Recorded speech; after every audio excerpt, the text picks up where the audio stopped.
Tady Havel, slyšíte mě? Čím dřív začneme, tím líp. Mohl bych jen maličkost. Pokud budeme držet pohromadě, budeme se mít všichni aspoň trochu rádi, navzájem si naslouchat a jeden druhého chápat, nemůžou proti nám nic. Přeji vám mnoho úspěchů. Ladies and gentlemen, my name is Nadia Haureliuk, and on behalf of the Euromedia Group Publishing House, I would love to welcome you all to this special event at this special place. We are a big publisher. We do hundreds of books per year, and still during my tenure at this company, there hasn't been a book that I would be more proud of publishing than The Patriot by Alexei Navalny. You are welcome to purchase the book at the table at the entrance, and you can have it signed later tonight. But even more important, I think, is that you actually read the book. It is an amazing book about the life of Alexei Navalny and also about the way Putin's regime effort to take it. And it is wonderfully written. It is full of humor, and it is a great pity, and I use this word only for lack of a better one, that we're not able, due to his tragic death, to ever meet its author here or anywhere else. But it is a great honor to have you, Julia, coming over to join us today to talk about your husband's book and his work and his legacy. Thank you for accepting our invitation. Thank you.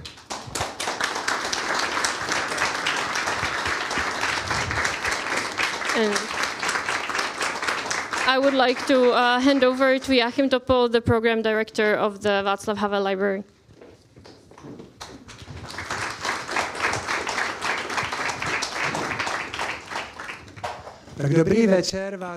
Good evening, ladies and gentlemen, dear friends.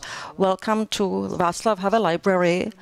And today is a very special evening because we are going to welcome here the publishing of Patriot, a book written by a Russian patriot, human rights activist, Alexei Navalny, murdered in prison. And this book is amazing, jaw-dropping, because there are moments in this book where he talks about being bullied in childhood, things we don't know publicly, and that made him a fighter. It presents Alexei Navalny as a fan of rock music, as a lawyer, as a political prisoner, as a person who gathered experience in the horrible conditions of Russian jails, and yet he never lost the fighting spirit.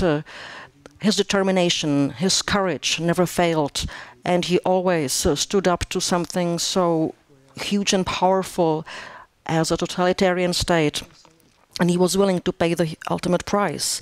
But there are also lyrical passages in this book about love, dedicated to Julia, who is here with us.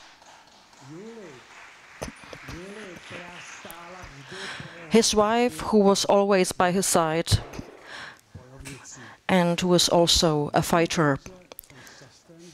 And I have to say that I'm very happy that we also have with us our dear friend and colleague, Ondřej Kundra, journalist from Respekt magazine, who has a lion's share in organizing this evening tonight. Welcome, Ondřej. Thank you. Thank you very much, and it's now my turn. It's a great honor, Mrs. Navalnaya. We are having you, and our sympathies are with you and with your family with the loss of your husband. So the main reason, as already know, why we will discuss here, it's the book. It's a book debate. So let's start. The cover of the Czech translation of your husband's autobiography listed several characteristics of him. They are as follow in this order: leader, warrior, husband, prisoner, patriot. May I ask, who was he for you? Good evening, everyone, and thank you for your kind words. And it's a great pleasure for me to be in Prague again. Last time I was here, I was a student. So it was probably 30 years ago, so it's great to be here again. And coming back to your question, I'll be honest, I don't remember exactly if it was a special order, and like you pronounce it, warrior, leader, husband. For me, of course, first of all, he was husband, but not just a husband. As a person who lived with Alexei more than 25 years, of course, I've been following all his steps from the beginning. That's why I was the longest supporter of his work, because I knew how he started, how he continued, what he changed, how he became from a famous and popular blogger, the person who started to attract a lot of people, who attract the supporters, how the amount of the supporters became increasing tremendously. And I know how well it's deserved. That's why, for me, of course, Alexei was my husband, and it's the most important thing. He was the most close person in my life for me. He was my beloved husband again, but from other side, I was really big supporter of his work. And who was he for, and who he is actually for ordinary Russians, and of course for dictator Vladimir Putin? It's better to ask Russians and Vladimir Putin if we could one day, but I would prefer to ask Vladimir Putin, not me, but that questions to Vladimir Putin will be question in a kind of trail. But I hope that for people in Russia and for his supporters in Russia, he was first of all a leader. He was a patriot. That's why this book has this name. And, you know, the word patriot is stolen now by Russian propaganda, by the Kremlin, and I think it's very important to take it back, because the word patriot is a good word. It's about the person who really fights for his country, or for about the person who fights for their country, or it's about the person who wants the best for their country. That's why I hope that my husband was, for these people, of course, a real patriot, a real leader, but also, and people say about it a lot, that he was a hope to Russian people for the democratic future of Russia. And I don't know whom he was for Vladimir Putin, but I think that, taking into account all things which happened with my husband, that he was a real threat, and he was probably a danger enemy. In the book, there is written by your husband that one day he decides simply not going to be afraid. Have you ever talked to him? What was the day when he decided for this?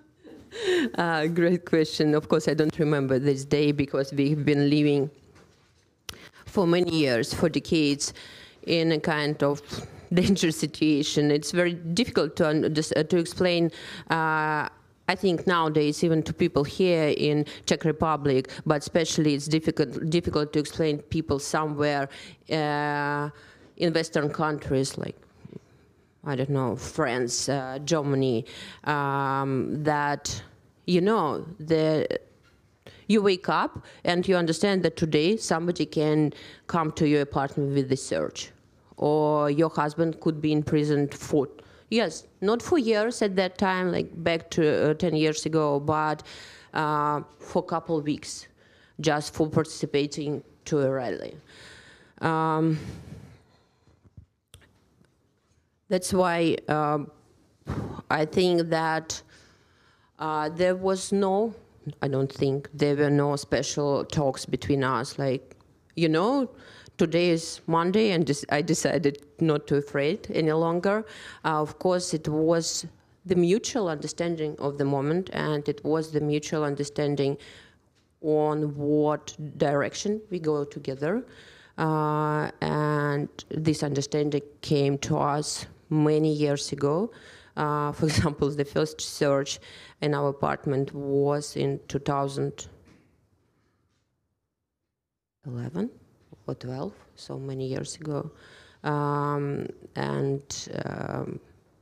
We decided, we never discussed it, but both of us, we just decided not to be afraid. And may I ask, if you look in your past, have you chosen also not to be afraid like your husband, or was there any time when you were afraid or worried? I think that to be afraid and to worry is absolutely different things. Of course you worry about your relatives, of course you worry about people around you, of course you worry about the supporters or people who work with you, but it doesn't mean that you need to stop. And this understanding that you must continue and mustn't stop. It's like, you know, it's a kind of driver to go further and to continue to do what you do. I'm asking on this especially because when I'm following, or when I'm trying to following the development of the Russian society for a quite long time, I would say that I recognize quite a lot of people who has a fear, who are afraid, who didn't decide one day not to be afraid. So, and they are not demonstrating, they are afraid to talk openly. So, what is your understanding? What is exactly the source of this fear? I don't think it's about Russians. I think it's about all the people who live under dictatorship. And I think that it's very important to understand that all people who are living for many years under dictatorship afraid of their dictators.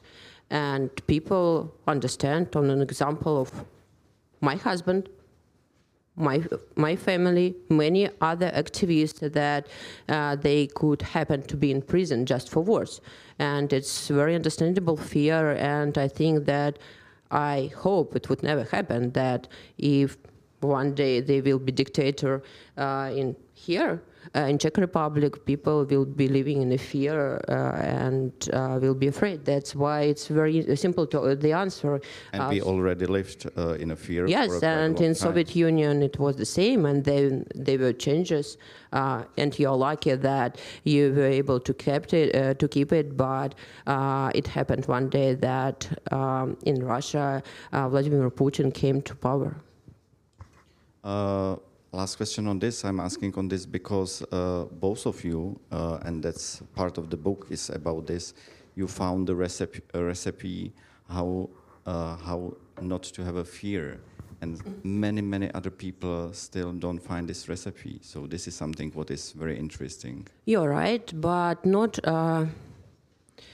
all the people must be or are heroes. And it's very important to remember somebody must be a leader, somebody must be a warrior, and somebody must show this example. And it's very important to support these people, and it's great that we had Alexei, and now I'm speaking not like a wife, but a person who supported him. He was a great example for all of us, and I saw a lot of people, thousands and dozens of thousand people who were on rallies to which Alexei asked them to come. It's about political things, it's about anti-corruption investigations, and there were a lot of these people. I don't want to tell the spoiler because I want people to buy the book and to read the book, but perhaps I may say that your husband's biography begins with the description of his dying in the plane after he was poisoned by the Novichok. So do you remember the moment when you first learned he was poisoned? Of course, I supposed to meet him at the airport, and suddenly it was a call from Alexei's spokesperson, who said that the plane departed in another city because they think that Alexei was poisoned. It was early morning, and I was at our apartment. It was summer, and I was with my children. Were you thinking he can survive this? Well, you know, at that moment, you don't think if he will survive or not, if he survives or not. You think about what you can do. That's why I just bought the ticket. In several minutes, I bought the ticket to Omsk, where the plane landed, and just flew there. It was difficult to understand. He was really in critical condition, and I was sure that it was very dangerous to leave him in this hospital inside Russia. That's why we transported him to Germany. When I'm asking these personal questions, it's also part of the book on this. So I would say that your husband was being treated in a Charité hospital in Berlin after he was poisoned. He was in coma for a quite long time. And as far as I know, you talked to him during this time, during this very difficult episode, and you sang the songs and played the music. So may I ask what kind of songs or music you were playing? Well, let's start from the beginning, because Alexei was in coma for a long time. And to be honest, I've never seen people in coma before. And everything what I knew how to treat people who are in coma, just from Hollywood movies, you know, and I expected something the same. You must do something. And the first couple days, I was a little bit shy to speak with him, because it could look a little bit strange. Like, you know, there is a person, he just lies, he doesn't move, he looks like he sleeps, and somebody stands or walks around him and speaks something. But then, you know, I just came into this, I don't know how to call it, role. I just realized that it's easier for me, and I decided it's probably better for him. And I really talked with him like he wasn't in coma. I told him different news. I told him some news about children, I don't know, everything what happened with me this day, I told to him. And they were Russian songs, nothing special, songs which we usually sing while we were driving somewhere. Sometimes, and I also had the chance to talk people who were in coma and with their beloved ones who sang them songs or play the music or read from the newspaper as you some of the news. And they are reacting sometimes because they remember their body, their brain, remember something from the very past, some song which they loved. So was it something in case of your husband that there was some very special moment? I mean, it's, you know, I think it's more about movie stories again.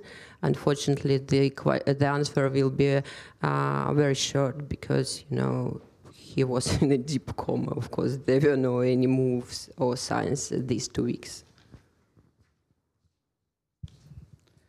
Thank you. So let's continue. I read in the book that it was very hard for Alexei Navalny to find the words to speak again. So was it the most complicated thing in his treatment? Of course, it wasn't the most complicated thing about his treatment, because he was really in a very critical situation if we're speaking about medical conditions. But when there was a kind of rehabilitation, it started from some kind of thing that he learned once again. And of course, in this way, I'm very grateful to charity doctors who taught him again to do all these things, and they were very funny things which they forced him to do, how to pick the balls, the pens, and how to put, I don't know, the ball in a glass. But it worked. It worked, and they knew their job very well, and they were great professionals. We expected, to tell the truth, that this period of rehabilitation will be much, much longer than it happened to be. And of course, it's just thanks to them. You expected it will take months and months and months? I wouldn't say that I expected. I would say that I was ready for this. On the final day, when your husband was in the hospital, because before he was released, he was visited by the German Chancellor Angela Merkel, who pushed for his transfer from Russian Federation to Germany to treatment. What did they discuss? Did they discuss, it's also something written in the book, of course, but did they discuss the fact that your husband is thinking return back to the Russian Federation and continue in his fight? Well, it's again written in the book, actually. They discussed some things, and she really impressed us, because she was very into not just Russian political life. It was about my husband's investigations, and she knew it in details. So they discussed many different things, and what they discuss about my husband's return, it's written in the book. Of course, I will again not say the spoiler, but I guess that the discussion about the returning back to the Russian Federation had both of you, I mean you and your husband. So, and it was very brave decision which he did, but I guess that discussions between both of you must be very important on this issue, because it was also issue of the death and life. So can you tell us a little bit more about the arguments pro and against of returning back? I will try.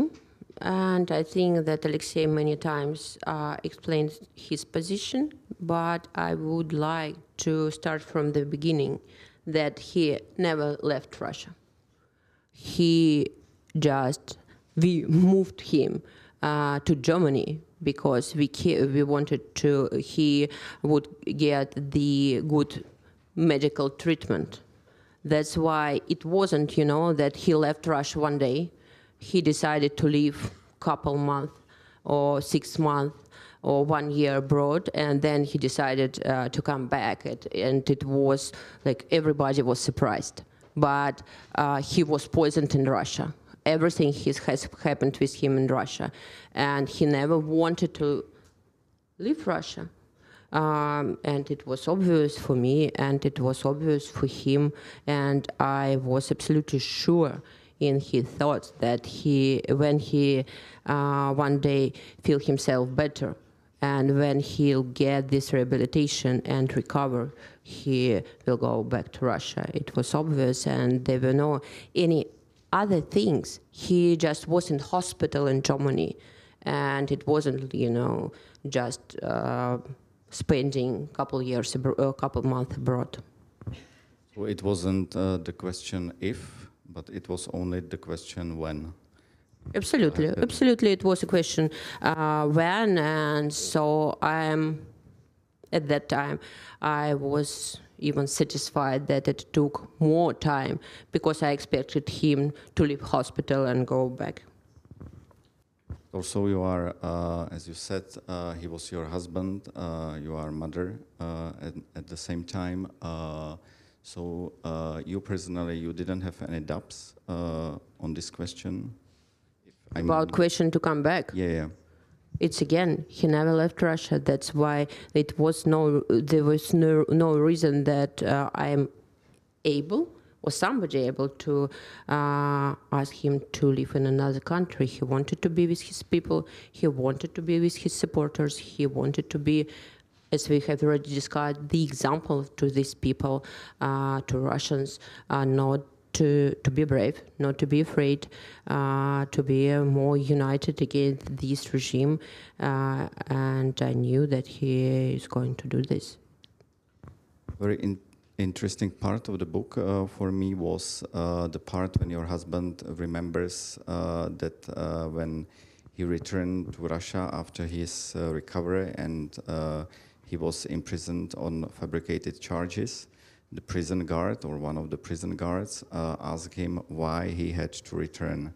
And Alexei Navalny described this moment as frustration for two reasons in the book. He felt that he still could not find the right words that would make everyone understand why he decided to return.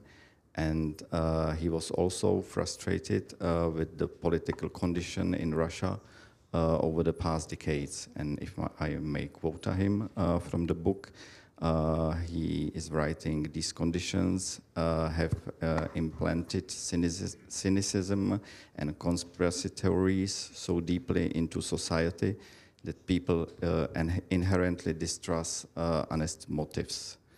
So my question is, what do you think that is the essence of this distrust of the people? I just don't understand your question. I mean, why don't many people don't believe the true explanation? Well, we have already started this discussion. I think it probably will be the main topic of this evening. So not all the people are heroes. So people want to. They are living their normal life. They go to office. They have families, and they don't understand how person could sacrifice so much on their on his beliefs. I think that's the reason, and I think that about Alexei, probably call it frustration, but I don't remember him once to be frustrated in our life. But of course, it's kind of disappointment that. Still, people just don't understand his reasons, and I don't think it's. I don't remember exactly this moment and this episode, but I don't think it's about prisoner guards. It's about his supporters, and of course, some of them asked these questions, and some of them not supporters, but people from Russia continue to ask. But it's about, the level, how do you believe in what you do? Alexei Navalny was born in June 1976. You were born the same year, months after that. How was it growing up in the Soviet Union? I think it was the same like growing in Czechoslovakia. I think that we are sharing absolutely the same experience, and while you're a child, you don't think a lot, I think, about the regime under which you live. You more think about your absolutely kids' problems. Yeah, I'm asking on this because I have small kids, and sometimes when I'm explaining or trying to explain them, because I was born 4 years after you, so I lived in the communism for 10 years. So of course I don't remember many things, but some things I can still remember. And I feel sometimes that it's hard for me as for a father to explain the kids the era when I was born, what shaped me, what was the totalitarianism. So that was my question, how to explain this era to the people who are younger. What do you remember about your childhood from your first 10 years? Well, mostly good things because of my parents and grandparents, but I also remember I have some flashes, like my father was sometimes going to demonstrations against the regime, and before the regime collapsed, I firstly heard, it was like several weeks before, I firstly heard in the radio song which was forbidden until that time. I was with my mother in one village in the mountains, and before the regime collapsed, on one cottage I remember that some person was first brave person in this village to put the flag on his house because he or she wanted to express that she's supporting the democracy by the flag. So that's my flashes from this time of my life. Interesting. I remember mostly, I think, my own experiences, like in school, like I was pioneer and all the things around this period of time, how I don't know if it was important, but it was obvious that we were like preparing to be pioneers. But I don't think it was something special. And you are sharing the experience that there were rallies on the streets at this time here in Czechoslovakia. But back to this period, we didn't have any rallies in Russia. In Soviet Union, they were just rallies for the 1st of May or the 7th of November, and they were like supporting the regime, and everything what happened, and perestroika and all these things happened much later. And do you think there was something in the childhood of your husband that it was very formative for him?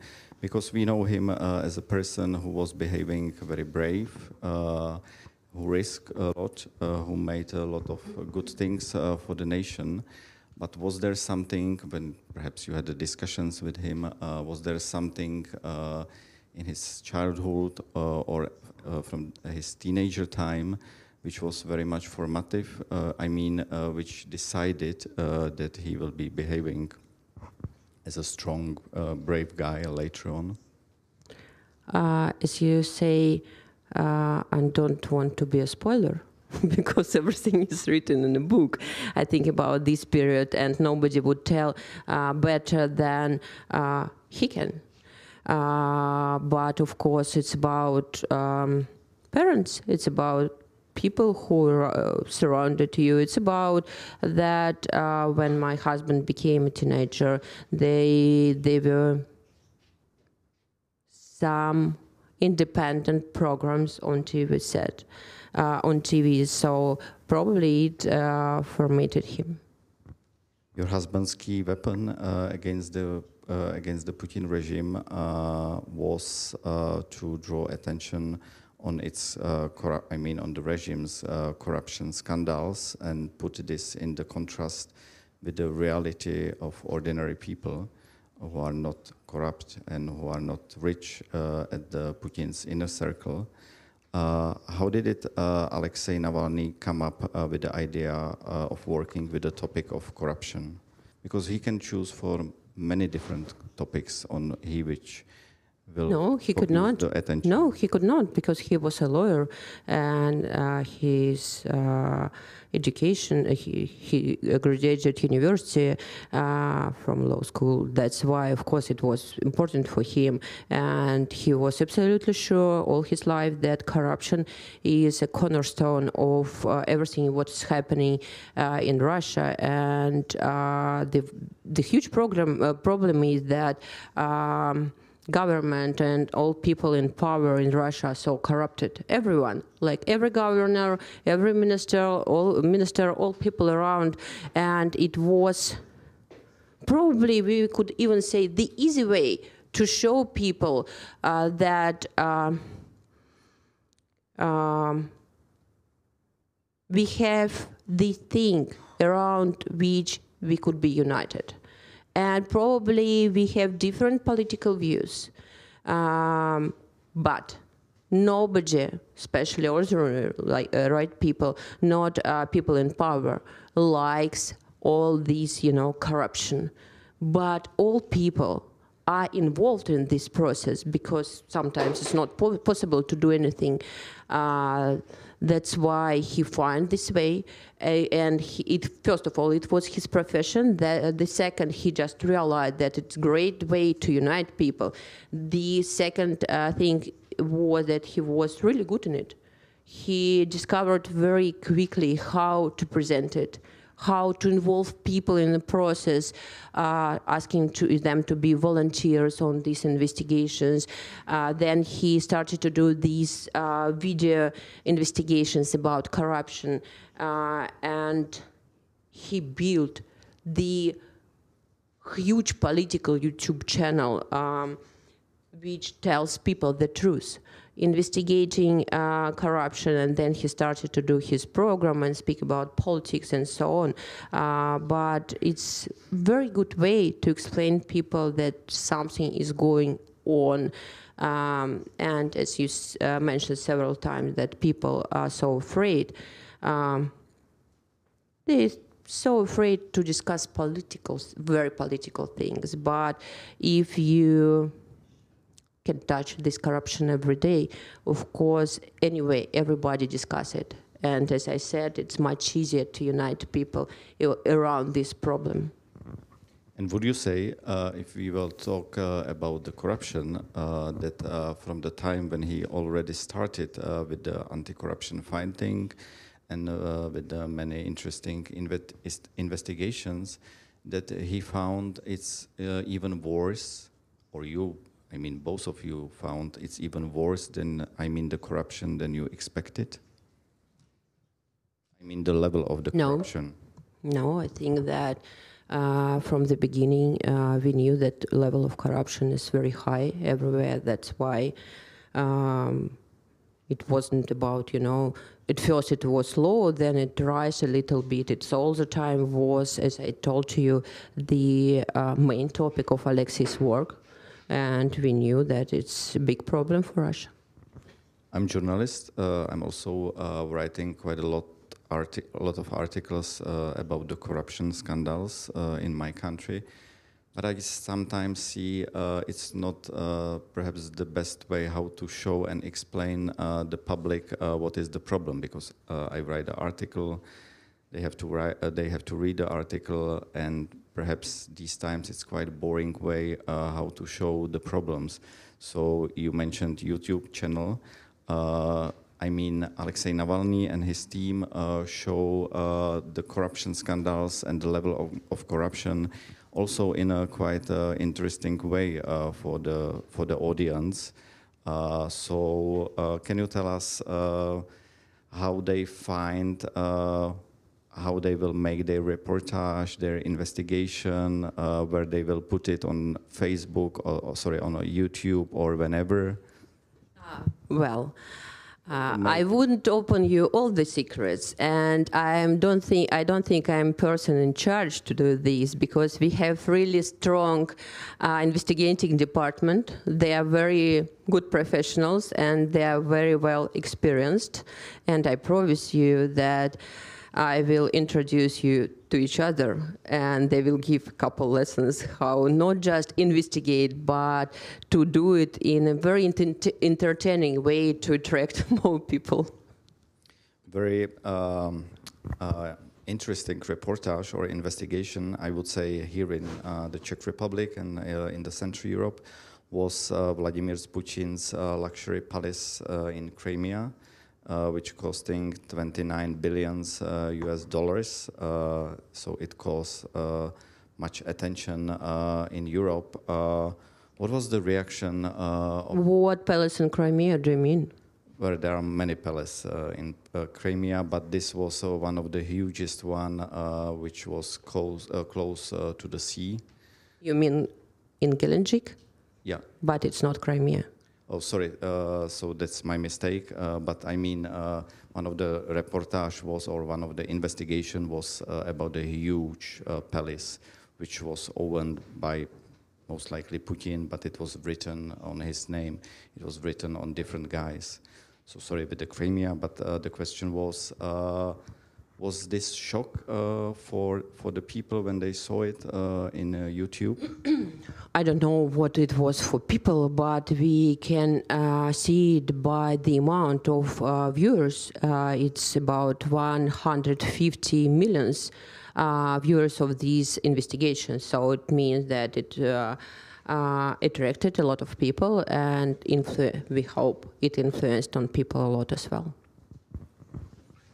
When did your husband get the idea to write the biography?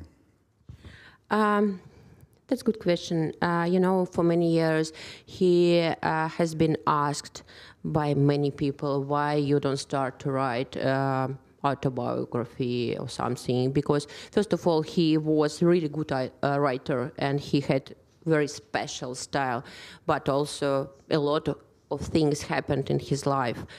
And he all the time thought that it's not, he was a little bit shy, and he thought that it's not time.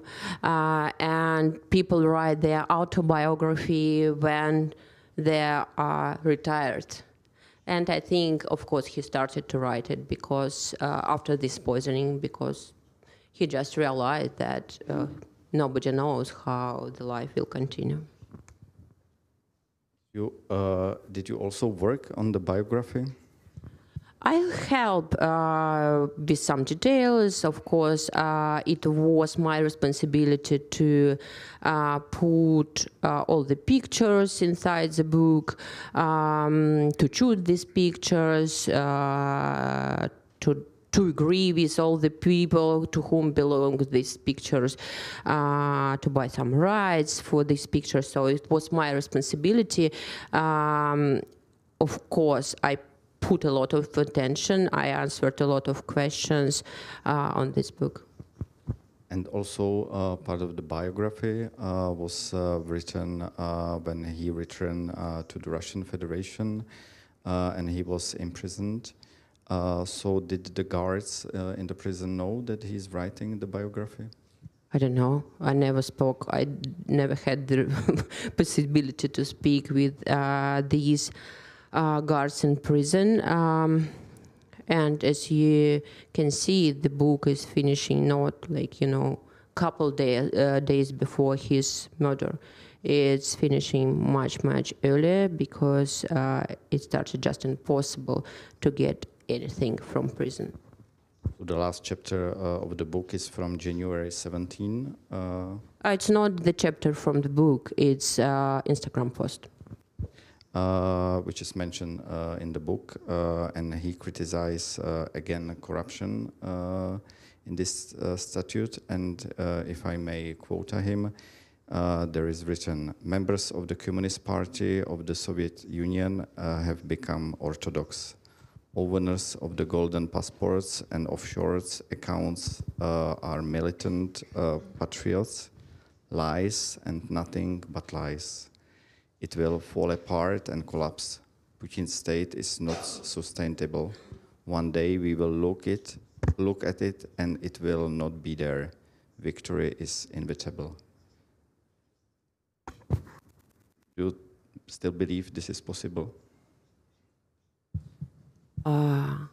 Of course, I do believe, but in this way, we wouldn't sell you with any books because it's a very funny book. But you've chosen the all the episodes, you know, very tragic. And I would love you understand that my husband was a real hero, and he was really, and he was a great man. But from the other side, he was a very funny person. And I think this book, it's about, you know, very ordinary person who became a great man, and we are sitting here and discuss him here in Prague and in many different cities. And what you are reading, you know, you scare people. You just show them that you must afraid something bad could happen with you if you'll be a hero, if you'll be doing the right things. So just who haven't yet read this book, please read, and it's really a lot full of very funny and interesting stories and answering to a question. Of course, I do believe, and I want to be this example to all the people around the world that, despite everything what happened with my family, despite my husband who was murdered in prison, we just need to have a power. We need to strength to continue the fight, to speak about Putin's regime, to speak about all the dictators. And I do have a hope. Why couldn't I have? Czechoslovakia was a socialist country for several decades. Soviet Union, there was a Soviet Union. There were a lot of many other countries who were living under dictatorship. And then half of these countries became absolutely normal democratic countries like yours now. That's why, of course, I keep this belief. And one day, I couldn't promise you that it could happen tomorrow, but absolutely I believe that one day I'll come back to Russia and it will be a democratic country. I agree with you. I was laughing pretty much when I was reading the book, and I was jealous that I would love to have the same humor as your husband has. There are many jokes, of course, in the book, and especially the style, how it is written. I mean, the sarcastic style and the humor, it's perhaps one of the best part of the book. So it's part of the personality of your husband, I guess. What is for you the most or the best part of the book? Or, I mean, which part of the book do you like? Or everything? What a question. Of course, the chapter about how we met. That's obvious. That for me is the most, you know, loved part. But if to be serious, I think that the beginning and he's describing how he was dying and knowing that after that he survived, of course. It's great. It's written great. All his like feelings and despite, of course, it's much more. It's darker part. All his prisoner diaries, they are very interesting, and you can see dynamic very well. Like first of all, he had the time to write a lot, to write several times a day, to describe the funniest things about how I was able to send him some kind of food and so on, and that's funny. Then you can see like he's struggling and everything has changed, and then you can see all last, how to say, days in this diary. They are very short notes, and we can follow how it was hard for him in prison, how he wasn't allowed to do anything. And of course, as I said, probably it's dark part, but it's written very well. And we almost did nothing with this, like no editing, nothing. It's like published, just translated, how it was written, because we decided that prisoner diaries is like, you know, should be published like it was, without editing. What would you like readers to learn from this book? And is the message same for the Russians and for the Europeans, or is it different?